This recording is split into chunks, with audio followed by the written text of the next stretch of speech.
What is happening, YouTube? Driving on over to the YMCA to get the lift started. Today is a push day, and I will be doing my typical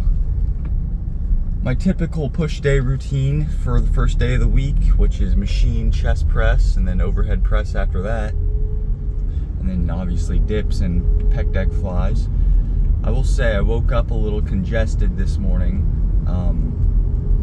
Nothing too crazy, but I definitely am feeling a little lethargic. Thankfully it's nothing super crazy, so I'm just slamming a bunch of vitamin C and zinc and just gonna give it my best today. So yeah, I don't know if you guys have ever tried them, but those Emergen-C packets, they're kind of like airborne. They're like knockoff airborne packets.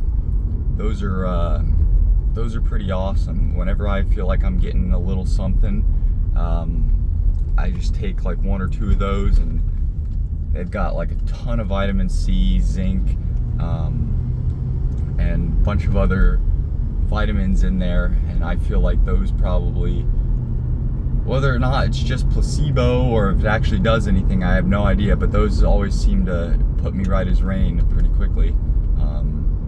I always take a bunch of vitamin C anyhow, just vitamin C capsules, just because they're so cheap.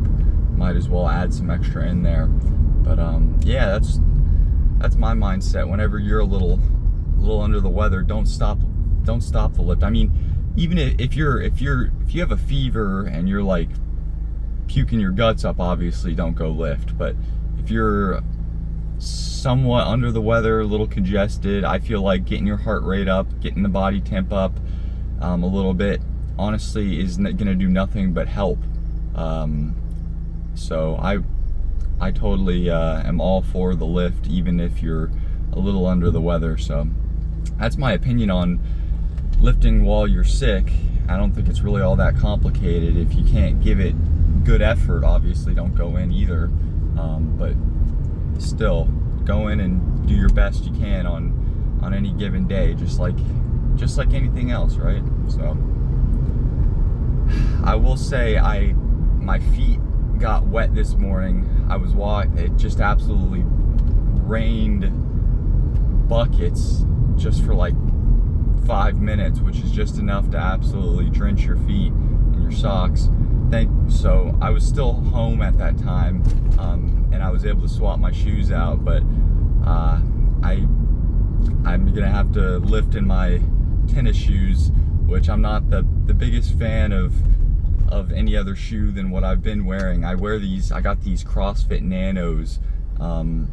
My dad gave me a pair when I was like, I don't know, I think I was like 17, 16, and that was what I always wore when I first started lifting. And yeah, and ever since then I that's all I've ever worn for like basically any shoe.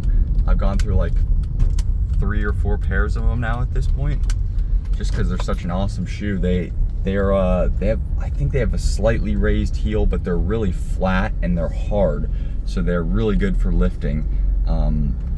So I always wear those when I lift, the CrossFit Nano 8s. They've come out with newer ones since then, but the 8s are my favorite for sure. So, but yeah, I'm gonna do the best I can regardless, and even if you don't have optimal footwear, you still go in and give it heck. So I will see you guys in there when I start moving some weight around.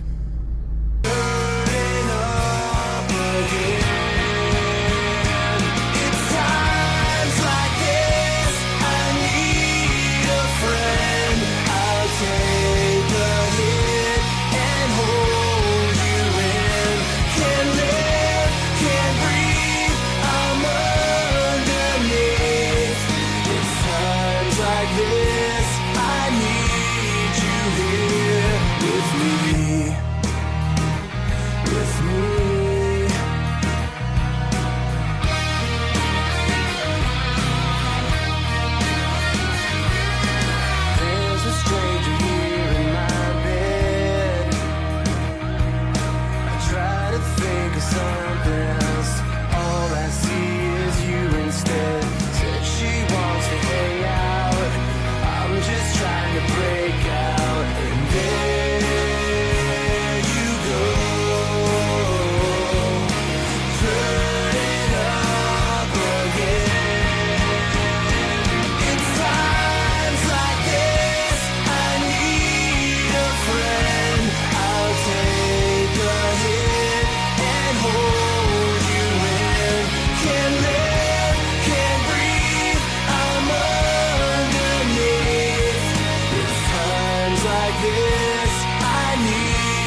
boys and girls, I will say that it was a excellent workout. I'm super glad I went in despite feeling congested, because I feel a whole lot better now. Obviously you get the endorphins flowing a little bit, but yeah, tied a rep PR for overhead press. I got 4 sets of 9 reps, so that ties my all-time best there with 106 pounds.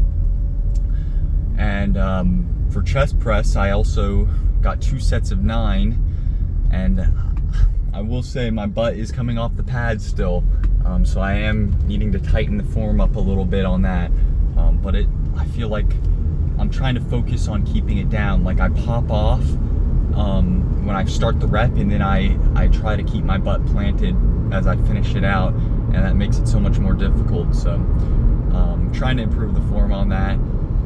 Still, I feel like I'm getting stronger on it, and then all the accessories moved pretty well as well. Dips weren't crazy strong today. Trying to get that deep range of motion definitely limits you if you're trying to get the super deep range of motion, and then you can't get that pop out of the hole like you would normally if you really control it. But that's why I have a heavy day and a lighter day when I focus on technique, like a technique day. So yeah, and then pec decks was all right. I haven't hit any crazy PRs on pec deck in a while, because it's super hard to control it and keep the form super tight where your back does not come off the pad. I feel like you do get some growth if you're controlling it on the way back on the eccentric for pec deck. So as long as you get that explosiveness and use a little bit of your back and you come off the pad just a little bit, I feel like it's fair game as long as you control it on the way back, if you're really looking to eke out those last little bit of gains. Because I don't know, every other movement I do, it feels so much more difficult before I hit failure. But pec deck, it's like, oh, you hit failure, you can't go any further, you can't grind through it. You know, it's like, shoot, I don't know whether I'm just training myself to think like that or if that's just the case. But yeah, it's a humbling movement for certain. But anyhow, that is the workout wrapped up, and feeling a whole lot better now. Probably that vitamin C and the heart rate getting up helps quite a bit. So, but I appreciate y'all for watching this video. It means a lot. If you liked it, leave a thumbs up so that way I know, and subscribe for more content just like this.